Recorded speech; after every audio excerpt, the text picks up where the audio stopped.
Vamos a ver ahora la última parte del análisis de la varianza correspondiente a lo que denominamos diseños factoriales. Se denominan diseños factoriales porque disponemos de varios factores y los tratamientos son la combinación de todos los niveles de todos los factores implicados en el estudio. Bueno, entonces a cada uno de los tratamientos básicos lo vamos a denominar factor y a cada una de sus posibles formas o valores, recordamos que un factor es una variable nominal, la denominamos nivel del factor. Una combinación de un nivel de cada uno de los factores estudiados determina un tratamiento. Bueno, pues un experimento en el que todas las combinaciones de niveles de los factores son interesantes se denomina un experimento factorial. Bueno, podemos tener varios tipos de factores. Pueden ser factores cualitativos específicos, que unos son susceptibles de aplicación, por ejemplo, los tratamientos que vimos en la clase anterior, y otros son factores de clasificación, por ejemplo, las semanas que vimos en la clase anterior. Ambos son adecuados para este tipo de diseños. Bueno, pues vamos a ver cómo tenemos los datos en este caso. Bueno, pues vamos a suponer que tenemos un factor que vamos a llamar A, que tiene R niveles. Vamos a suponer que tenemos un factor B que tiene S niveles y hacemos todas las combinaciones de niveles del factor A con niveles del factor B. Tenemos además, para cada una de esas combinaciones, varias réplicas. En principio vamos a considerar un diseño balanceado en el que tenemos exactamente 3 réplicas para cada una de las combinaciones de los factores, para cada uno de los tratamientos. En el caso de que tuviéramos que hacer un diseño de experimentos, lo haríamos igual que el diseño completamente al azar, pero considerando ahora todos los tratamientos posibles de los que disponemos. Bueno, pues el modelo que genera los datos es que cada observación es el resultado de la media de su tratamiento más un error aleatorio, exactamente igual que veíamos al principio, con la diferencia de que ahora esta media del tratamiento va a tener un efecto del tratamiento A, o del factor A, perdón, un efecto del factor B y un efecto combinado de ambos, lo que vamos a llamar el efecto de la interacción y que vamos a tratar de explicar a continuación. Bueno, se trata de un concepto importante porque muchos investigadores se olvidan de que ese efecto existe y no llegan a las conclusiones adecuadas. Vamos a ver qué es eso de la interacción con un ejemplo que he tomado del libro de Fox sobre modelos lineales, adaptado a la situación que tenemos ahora, en que tenemos un factor cualitativo. Bueno, pues supongamos que tratamos de estudiar la relación que hay entre los ingresos y el nivel de educación. Vamos a suponer que lo hacemos en los Estados Unidos. Tenemos niveles de educación, aunque aquí no se especifica, bajo, medio y alto, y tenemos ingresos, bueno, pues en distintas cantidades. Vamos a suponer que son ingresos anuales. Bueno, pues así en principio, a medida que aumenta el nivel de educación, aumentaría el nivel de ingresos. Bueno, pues supongamos ahora que consideramos además la raza de los individuos. Entonces, estamos tratando con dos factores de variación. En este caso son factores de clasificación, no son factores aplicables, pero serviría igual para los factores aplicables. Bueno, pues supongamos ahora, por ejemplo, que tenemos dos razas. En la línea verde corresponde a la raza blanca, la línea roja corresponde a la raza negra. Es decir, para un mismo nivel, las personas de raza blanca tienen unos ingresos un poco más altos que las personas de raza negra. Además, la diferencia en los ingresos se produce de la misma manera para los niveles de educación bajo, medio y alto. Si lo hacemos así, bueno, pues vemos que efectivamente esa diferencia, la diferencia para los niveles de educación bajo entre blancos y negros, es siempre la misma. Si lo hacemos al revés, pues vemos que la diferencia entre los distintos niveles de educación para las personas de raza negra y raza blanca también es siempre la misma. Bueno, En este caso, se dice que tenemos un modelo aditivo. ¿Por qué? Bueno, simplemente porque tenemos dos efectos que se añaden. Se añade el efecto de la raza al efecto del nivel de educación. Entonces, sabiendo cuál es el efecto de la raza, cuál es el efecto del nivel de educación, podemos tener los ingresos, o al menos los ingresos medios de un grupo de personas. Bueno, en este caso, el término alfa, beta y J que poníamos en el modelo inicial se anularía, es decir, no hay un efecto conjunto de la raza y del nivel de educación.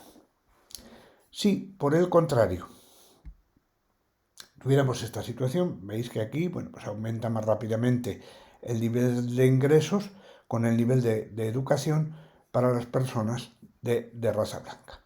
O lo que es lo mismo, para distintos niveles de educación, la diferencia entre personas de raza blanca y raza negra no es la misma. Veis que en los niveles de educación bajo la diferencia es más pequeñita, en los medios un poco más grande y en los altos un poco más grande. Si lo dibujamos al revés, bueno, pues para las personas de raza negra hay menos diferencia entre los distintos niveles de educación que para las personas de raza blanca. Bueno, ¿qué ocurre en este caso? En este caso decimos que se trata de un modelo multiplicativo. El modelo ya no es aditivo, sino que hay un efecto conjunto de la raza y del nivel de educación. Bueno, en ese caso, el término que poníamos en el modelo mediría el efecto conjunto de la raza y del nivel de educación. Bueno, decimos que hay interacción entonces entre la raza y el nivel de educación. ¿Qué implicación fundamental tiene la interacción? Mirad, muy sencillo. Si yo tengo una interacción, no puedo estudiar los efectos principales. ¿Por qué? Porque la diferencia, por ejemplo, entre las dos razas depende del nivel de educación. ¿Qué ocurre si promedio? Si hago el promedio de todos los niveles de educación para estudiar el efecto entre razas, bueno, pues el promedio no es del todo representativo, porque dependemos del nivel de educación. Lo mismo veríamos en este gráfico. Mientras que, por ejemplo, si yo lo hago volviendo atrás en cualquiera de los modelos aditivos, yo puedo promediar todas para estudiar el efecto, por ejemplo, entre las razas, o aquí mismo yo puedo promediar todas, en este caso puedo promediar para estudiar las diferencias entre los niveles de educación. Bueno, pues ya hemos visto un poco qué es la interacción. La interacción en realidad puede ser de dos tipos. Puede ser lo que llamamos una sinergia, es decir, se combinan los efectos de los dos factores y al aplicarse conjuntamente aumentan las diferencias, que es como lo que acabamos, lo que vemos, o disminuyen las diferencias, también es una sinergia. Bueno, puede ocurrir otro caso que llamamos interferencia y es que los niveles de un factor inhiben o bloquean los niveles del otro, con lo cual hablamos de una interacción en forma de interferencia. Para realizar este tipo de modelos vamos a hacer una descomposición de la suma de cuadrados, ahora en 4 partes, una para el factor A, una para el factor B, otra para la interacción y el residual. Observad de nuevo una cosa, si el investigador prepara todo este experimento para que tengamos una interacción porque sospecha desde el principio que la hay, pero luego la eliminamos, es decir, no hacemos lo que antes, no ponemos una interacción significativa, entonces lo que ocurre es que la interacción se suma al residual y es posible que en algún caso no detectemos las diferencias entre los niveles de los dos factores. Bueno, pues con este modelo completo que debemos estudiar, bueno, pues la descomposición, la suma de cuadrados total es lo de siempre, cada valor menos la media al cuadrado. La del factor A es la media de cada una de los que tienen cada nivel del factor A menos la media global, lo mismo para el B, y para la interacción es la media de cada tratamiento, de cada combinación de un nivel del factor A y el factor B, menos la media del factor A que le corresponde, menos la media del factor B, del nivel del factor B, más la media global y el cuadrado. Bueno, no importan mucho las fórmulas en este caso, simplemente tenemos que saber que tenemos una descomposición de la suma de cuadrados de esta forma.